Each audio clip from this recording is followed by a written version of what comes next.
Hello guys, welcome back to my class. In today's class we are going to teach you jumbled words English grammar presented by ಕವಿರಾಜರಿಗೆ. So ಆತ್ಮೀಯ ವಿದ್ಯಾರ್ಥಿಗಳೇ, ತಮ್ಮೆಲ್ಲರಿಗೂ ಇವತ್ತಿನ ಒಂದು ತರಗತಿಗೆ ಸ್ವಾಗತ ಬಯಸ್ತಾ ಇವತ್ತಿನ ತರಗತಿಯಲ್ಲಿ ನಾವು ಜಂಬಲ್ಡ್ ವರ್ಡ್ಸ್ ಅನ್ನ ಕಲಿಯೋಣ. ಸೊ ಜಂಬಲ್ಡ್ ವರ್ಡ್ಸ್ ಅಂದ್ರೆ ಏನು ಅಂತ ನಿಮ್ಗೆ ಆಲ್ರೆಡಿ ಗೊತ್ತಿದೆ. ಸೊ ಮುಂದೆ ಬರ್ತಕ್ಕಂಥ ವಿಡಿಯೋಗಳಲ್ಲಿ ನಾನು ಹಾಗೆ ಎಕ್ಸ್ಪ್ಲೈನ್ ಮಾಡ್ತಾ ಹೋಗ್ತೀನಿ. ಸೊ ಇದು ಒಂದು ಗ್ರಾಮರ್ ಅಲ್ಲಿ ತುಂಬಾನೇ ಇಂಪಾರ್ಟೆಂಟ್ ಆದ ಒಂದು ಚಾಪ್ಟರ್ ಅಂತ ಹೇಳ್ತೀವಿ. ಸೊ ಸ್ಪೆಷಲ್ ಆಗಿ ಹೈಸ್ಕೂಲ್ ವಿದ್ಯಾರ್ಥಿಗಳಿಗೆ ತುಂಬಾನೇ ಪ್ರಮುಖವಾದದ್ದು. ಎಕ್ಸಾಮ್ಗಳಲ್ಲಿ ಒಂದು ಅಂಕದ ಪ್ರಶ್ನೆಯಾಗಿ ಸೊ ಈ ಜಂಬಲ್ಡ್ ವರ್ಡ್ಸ್ ಅನ್ನ ಕೇಳ್ತಾರೆ. ಸೊ ಜಂಬಲ್ಡ್ ವರ್ಡ್ಸ್ ಅನ್ನ ಕೊಟ್ಟಾಗ ಆ ತರದ ಪ್ರಶ್ನೆಗಳನ್ನ ಯಾವ ತರ ಟ್ಯಾಕಲ್ ಮಾಡಬೇಕು, ಯಾವ ತರ ಸರಿಯಾದ ಉತ್ತರವನ್ನ ಬರೀಬೇಕು ಅಂತಕ್ಕಂಥ ಒಂದು ಟ್ರಿಕ್ಸ್ ಅನ್ನ ಮತ್ತು ಟೆಕ್ನಿಕ್ಸ್ ಅನ್ನ ಹೇಳ್ತಾ ಇರ್ತೀನಿ. ಸೊ ಈ ವಿಡಿಯೋನ ಕೊನೆವರೆಗೆ ನೋಡಿ, ಹಾಗೂ ನಿಮ್ಮೆಲ್ಲ ಫ್ರೆಂಡ್ಸ್ ಜೊತೆ ಕೂಡ ಶೇರ್ ಮಾಡ್ಕೊಳ್ಳಿ ಅಂತ ಹೇಳ್ತಾ ಇವತ್ತಿನ ಕ್ಲಾಸ್ ಅನ್ನ ಪ್ರಾರಂಭ ಮಾಡ್ತಾ ಇದ್ದೀನಿ. ಸೊ ಎಕ್ಸಾಮ್ ಅಲ್ಲಿ ಯಾವ ತರ ಪ್ರಶ್ನೆ ಕೇಳ್ತಾರೆ ಅಂದ್ರೆ, the spelling of a word is jumbled, right the word ಅಂತ ಇರುತ್ತೆ. ಸರಿನಾ? ಅಂದ್ರೆ ಸ್ಪೆಲ್ಲಿಂಗ್ ಇಲ್ಲಿ ಸ್ವಲ್ಪ WRITEH ಬಂದಿದೆ, H ಬರಬಾರ್ದು, WRITE ಆಗ್ಬೇಕಾಯ್ತಷ್ಟೇ. ಸೊ ಇಲ್ಲಿ ಜಂಬಲ್ಡ್ ವರ್ಡ್ಸ್ ಅಂದ್ರೆ ಏನ್ ಕೊಡ್ತಾರೆ ಅಂದ್ರೆ, ಸ್ಪೆಲ್ಲಿಂಗ್ ಏನ್ ಮಾಡ್ತಾರೆ, ಜಿಗ್ ಜಾಗ್ ಕೊಟ್ಟಿರ್ತಾರೆ, ಅಂದ್ರೆ ಉಲ್ಟಾ ಪಲ್ಟಾ ಕೊಟ್ಟಿರ್ತಾರೆ. ಒಂದು ವರ್ಡ್ ಇರ್ತಕ್ಕಂಥ ವರ್ಡ್ ಅಲ್ಲಿ ಲೆಟರ್ ಗಳನ್ನ ಉಲ್ಟಾ ಪಲ್ಟಾ ಕೊಟ್ಟಿರ್ತಾರೆ. ಸೊ ನಾವು ಮೀನಿಂಗ್ಫುಲ್ ವರ್ಡ್ ಅನ್ನ ಮಾಡ್ಬೇಕು, ಅರ್ಥ ಕೊಡ್ತಕ್ಕಂಥ ಒಂದು ಪದವನ್ನ ರಚನೆ ಮಾಡಬೇಕು ಆ ಲೆಟರ್ ಗಳನ್ನ ಬಳಸಿಕೊಂಡು. ಇದು ಒಂದು ಅಂಕದ ಪ್ರಶ್ನೆಯಾಗಿ ನಿಮಗೆ ಎಕ್ಸಾಮ್ ಗಳಲ್ಲಿ ಕೇಳ್ತಾರೆ. ಸೊ ಒಂದು ಎಕ್ಸಾಂಪಲ್ ನೋಡೋಣ ಯಾವ ತರ ಇರುತ್ತೆ. ಈಗ ನೋಡಿ, ನಾನು ಒಂದು ಎಕ್ಸಾಂಪಲ್ ಕೊಟ್ಟಿದ್ದೀನಿ, OLYLA ಅಂತಿದೆ. ಸೊ ಈ ಲೆಟರ್ ಗಳನ್ನ ಉಲ್ಟಾ ಪಲ್ಟಾ ಕೊಟ್ಟಿದ್ದಾರೆ, ಈ ಪದ ಯಾವುದೇ ಮೀನಿಂಗ್ ಕೊಡ್ತಾ ಇಲ್ಲ. ಸೊ ನಾವೀಗ ಮೀನಿಂಗ್ ಕೊಡೋ ಹಾಗೆ ಇವುಗಳನ್ನ ನಾವು ವರ್ಡ್ ಗಳನ್ನ ಅರೇಂಜ್ ಮಾಡಬೇಕು. ಯಾವ ತರ ಅರೇಂಜ್ ಮಾಡಬೇಕು? ಆನ್ಸರ್ ನೋಡಿ, LOYL, ಲಾಯಲ್ ಅಂದ್ರೆ ವಿಧೇಯತೆ, ರೆಸ್ಪೆಕ್ಟ್ ಅಂತ. ಸೊ ನೋಡಿ, ನಾನು ಇಲ್ಲಿ ಕೊಟ್ಟಂತ ಪದಗಳನ್ನೇ ಬಳಸ್ಕೊಂಡಿದ್ದೀನಿ. ಸೊ ಇಲ್ಲಿ ಏನು ಒಂದು ಶಾರ್ಟ್ ಆದ ಟೆಕ್ನಿಕ್ಸ್ ಅಂದ್ರೆ, ಇಲ್ಲಿ ಕೊಟ್ಟಂತ ಪದಗಳು ಎಷ್ಟಿವೆ ಲೆಟರ್ಸ್ ಅಂತ ಎಣಿಸ್ಬೇಕು. ನೋಡಿ, O1, L2, Y3, L4, A5, 5 letter ಗಳಿವೆ. ಸೊ ನಾವು ಬರ್ತಕ್ಕಂಥ ಆನ್ಸರ್ ಅಲ್ಲಿ ಕೂಡ 5 ಲೆಟರ್ ಇರ್ಬೇಕು. ನೋಡಿ, ಇಲ್ಲಿ ಕೂಡ 5 ಲೆಟರ್ ಗಳಿವೆ, ಬಟ್ ಇದು ಮೀನಿಂಗ್ ಕೂಡ ಕೊಡ್ತಾ ಇದೆ. ಇಲ್ಲಿ ಯಾವುದೇ ಮೀನಿಂಗ್ ಕೊಡ್ತಾ ಇಲ್ಲ ಮೇಲಿನ ಪದ, ಬಟ್ ನಾವು ಅರೇಂಜ್ ಮಾಡಿದಾಗ ಅದು ಒಂದು ಮೀನಿಂಗ್ ಕೊಡ್ತಕ್ಕಂಥ ಪದವಾಗಬೇಕು. ಇದನ್ನ ನಾವು ಜಂಬಲ್ಡ್ ವರ್ಡ್ಸ್ ಅಂತ ಕರಿತೀವಿ. ಸರಿನಾ? ಹೀಗೆ ನಾವು ಸಾಕಷ್ಟು ಎಕ್ಸಾಂಪಲ್ ಗಳನ್ನ ನೋಡ್ತಾ ಹೋಗೋಣ. ನೋಡಿ, GRADE ಅಂತಿದೆ.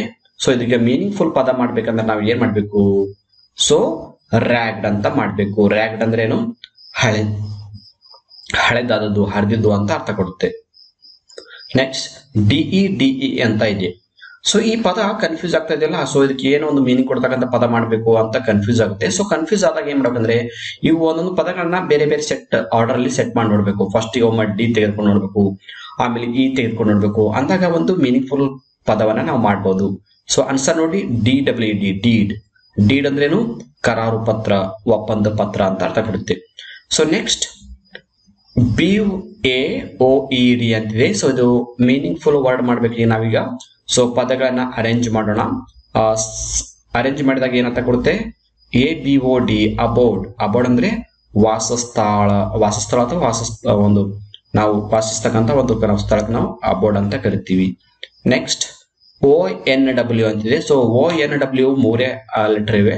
ಸೊ ಈ 3 ಲೆಟರ್ ಗಳಿಂದ ನಾವು ಮೀನಿಂಗ್ಫುಲ್ ವರ್ಡ್ ಅನ್ನ ಮಾಡ್ಬೇಕು.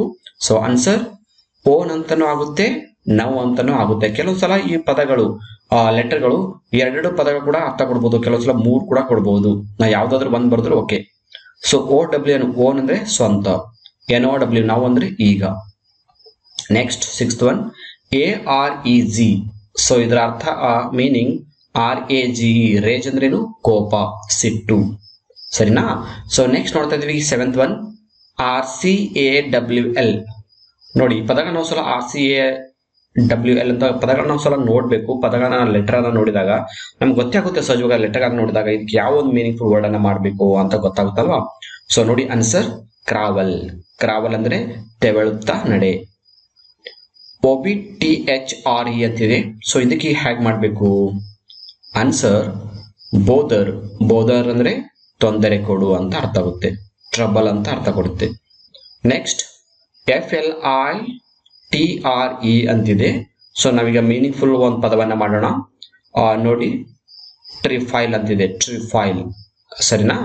ನೆಕ್ಸ್ಟ್ ಮತ್ತೆ ಪದಗಳಿಗೆ ಹೋಗೋಣ ನಾವೀಗ. 10th ಒಂದು FTALRET ಅಂತಿದೆ. ಸೊ ಇದರ ಆನ್ಸರ್ ಫ್ಲಾಟರ್. ಫ್ಲಾಟರ್ ಅಂದ್ರೆ ಹೊಗಳಿಕೆ, ಹೊಗಳೋದು. ನೆಕ್ಸ್ಟ್ LGISTEN, LGISTEN ಅಂತಿದೆ. ಸೊ ಅದಕ್ಕೆ ನಾವೀಗ ಮೀನಿಂಗ್ಫುಲ್ ಪದವನ್ನ ಮಾಡಬೇಕು. ಇಲ್ಲಿ ಏನು ಕೊಟ್ಟಿದ್ದಾರೆ, the spelling of the word is jumbled, jumble ಅಲ್ಲಿ ಕೊಟ್ಟಿದ್ದಾರೆ. ಸೊ ಅರ್ಥ ನೋಡೋಣ. ಗ್ಲಿಸನ್ ಅಂತ ಆಗುತ್ತೆ. ಗ್ಲಿಸನ್ ಅಂದ್ರೇನು, ಹೊಳೆಯೋದು, ಶೈನಿಂಗ್ ಅಂತ ಹೇಳ್ತೀವಲ್ಲ, ಸೊ ಆ ಅರ್ಥ ಕೊಡುತ್ತೆ. So next 12th one, LGAEM ಅಂತಿದೆ. ಸೊ ಇದು ಮೀನಿಂಗ್ಫುಲ್ ಆದಾಗ ಗ್ಲೀಮ್ ಅಂತ ಅರ್ಥ ಕೊಡುತ್ತೆ. ಗ್ಲೀಮ್ ಅಂದ್ರೆ ಕೂಡ ಹೊಳೆಯೋದು. ಸೊ ನೆಕ್ಸ್ಟ್ TRMROE ಅಂತಿದೆ. ಸೊ ನೋಡೋಣ ಏನಿದೆ ಆನ್ಸರ್. ಟ್ರೆಮರ್. ಟ್ರೆಮರ್ ಅಂದ್ರೆ ನಡುಕ ಅಥವಾ ಕಂಪನ, ಭಯ ಆಗಿ ನಾವು ನಡುಕ್ತೀವಲ್ಲ, ದಟ್ ಈಸ್. ಸೊ 14ನೇದು LASOCE.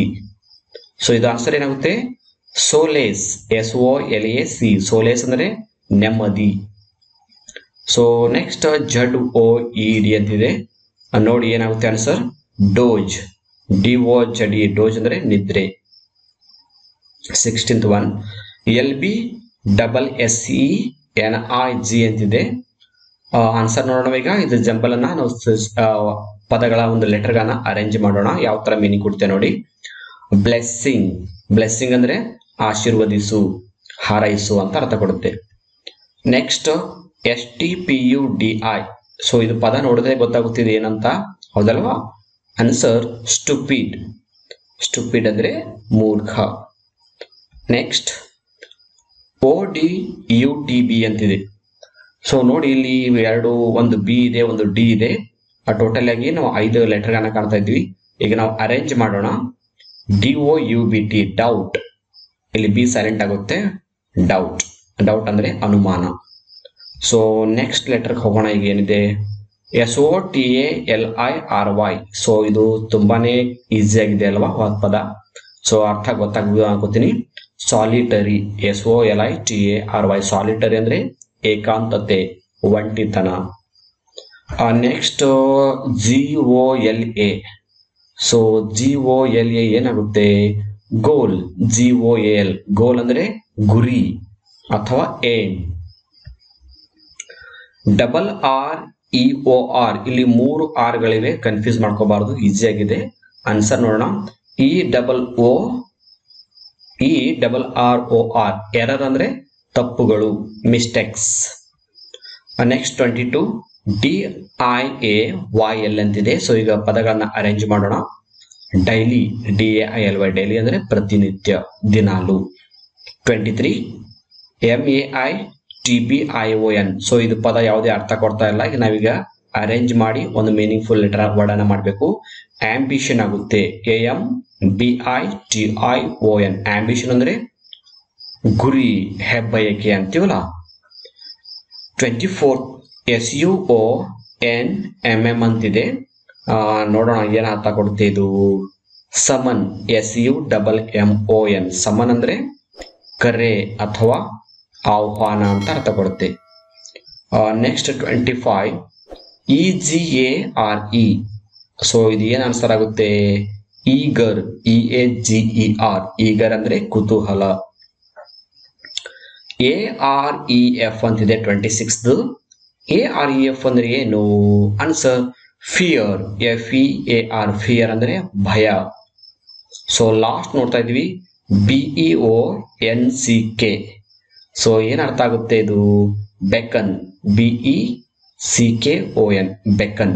ಸೊ ಈ ತರ ಒಂದು ನಾವು ಪದಗಳನ್ನ, ಜಂಬಲ್ ಇದ್ದಂತ ಪದಗಳನ್ನ ನಾವು ಮೀನಿಂಗ್ಫುಲ್ ಒಂದು ಅರ್ಥ ಕೊಡ್ತಕ್ಕಂತ ಲೆಟರ್ ಗಳನ್ನ ಅರೇಂಜ್ ಮಾಡಿ ನಾವು ಪದಗಳನ್ನ ರಚನೆ ಮಾಡಬೇಕು. ತುಂಬಾನೇ ಸಿಂಪಲ್ ಆಗಿರುತ್ತೆ. ಸ್ವಲ್ಪ ಎಲ್ಲ ಲೆಟರ್ ಗಳನ್ನ ಮ್ಯಾಚ್ ಮಾಡಿ ನೋಡ್ಬೇಕು. ಮೀನಿಂಗ್ಫುಲ್ ಒಂದು ಅರ್ಥ ಕೊಡ್ತಕ್ಕಂಥ ಪದಗಳು ಕ್ರಿಯೇಟ್ ಆದ್ರೆ ಅದು ಆನ್ಸರ್ ಆಗುತ್ತೆ.